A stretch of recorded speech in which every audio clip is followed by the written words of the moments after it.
Hi, my name is Dina Ward. I am the Crisis Stabilization Unit Nursing Supervisor for Butte County Department of Behavioral Health, and this presentation is on a proposal that I have to insert a nursing position into the mobile crisis team.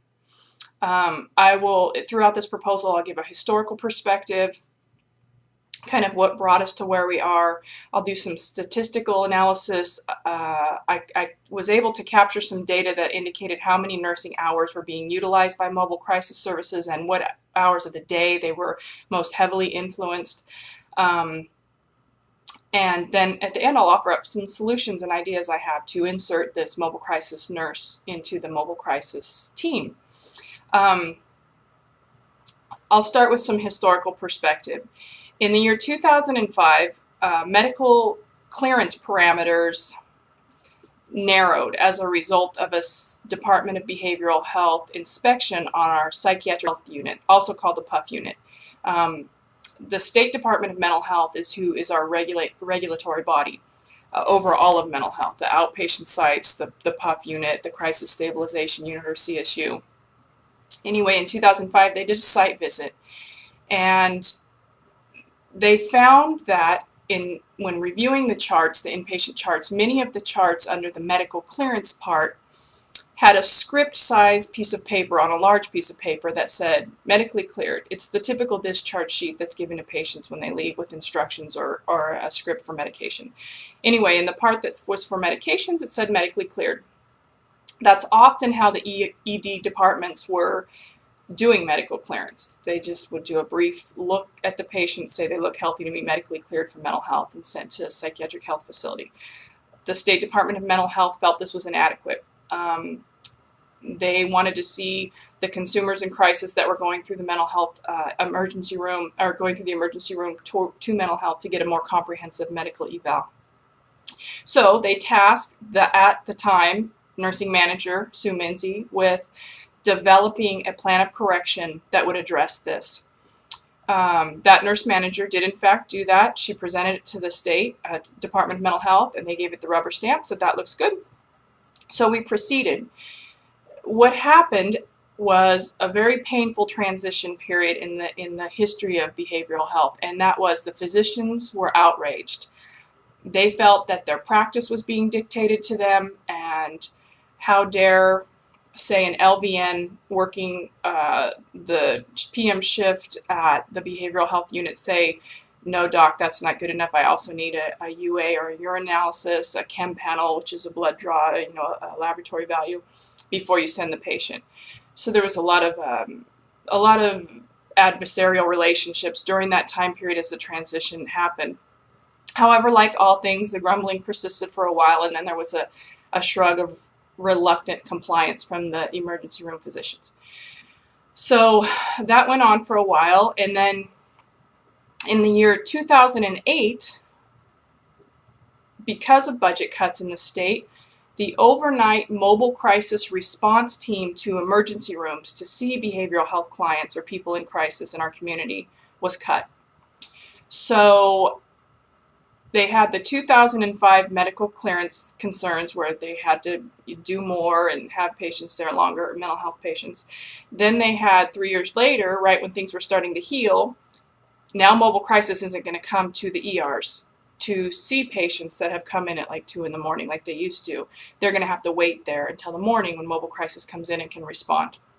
So as you can imagine, that didn't go over well. So the ER physicians and staff met with their CEO, who met with our director of mental health, and there was a big push to make things different. They said, look, they're right. This isn't okay. We want to try to work with them. What can we do? At that time, 2008 also, I was the nursing supervisor of the newly developing Crisis Stabilization Unit, and the director tasked me with looking at the 2005 updated medical clearance that was so broad and comprehensive and narrowing it down. She also said, I want you to come up with a plan where healthy patients can be seen by the CSU nurses and potentially cleared, or at least their assessment could be passed on to the PUF unit or to out-of-county psychiatric hospitals to see if that was acceptable.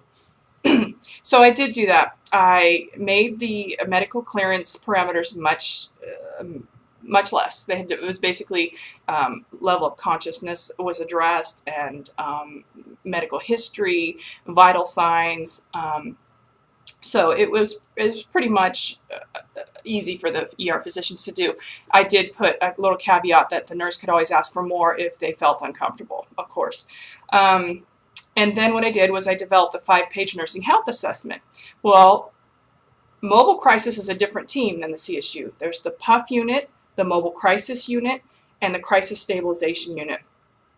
The Mobile Crisis unit does not employ nurses. They employ behavioral health counselors and clinicians. The CSU employs clinicians and nurses. The PUF employs clinicians or counselors and nurses. So as time grew, our CSU unit got more busy as it was developing. At first, it wasn't. It was very slow, and the CSU nurses had plenty of time to help Mobile Crisis when they said, hey, I've got a patient that needs to go to an out-of-county hospital onto the PUF. Can you do a nursing health assessment? The nurses were happy to do that, but as things got busier and busier, it became more troublesome. The nurses were like, I've got a patient on my unit that I'm dedicated to. This is difficult, and a nursing health assessment takes anywhere from a half hour to 2 hours, depending on the consumer you're seeing and what's going on with them. So I started to track this immediately just to keep track of how much time my nurses were spending doing that. And what I found was the nurses were spending, in my data, they were spending no more than a half an hour a day doing nursing health assessments, averaged out over a month period, over a year. So that didn't seem like too much to me. When I started asking the nurses about the data, they were like, oh, I always forget to write that stuff. I always forget to put that stuff down, or I get too busy and I don't do it. So the statistical data may not be the best or the most accurate. So I'm designing a system now to capture better information about nursing services. Nonetheless, as the CSU grows, the nurses are no longer able to do the nursing health assessments that help clear patients and keep them out of the ER. And which did make a huge difference, by the way. When the nursing health assessments started to be accepted,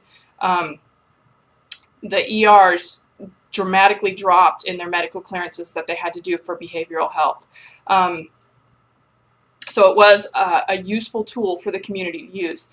My proposal is that under the umbrella of Mobile Crisis Services, they employ a nurse, an extra help nurse, 6-hour-a-day type of a shift, in the busiest part of the day that was recorded, which is the evening time. It seems to be that's the time when assessments are getting wrapped up and consumers need to be sent to out-of-county hospitals.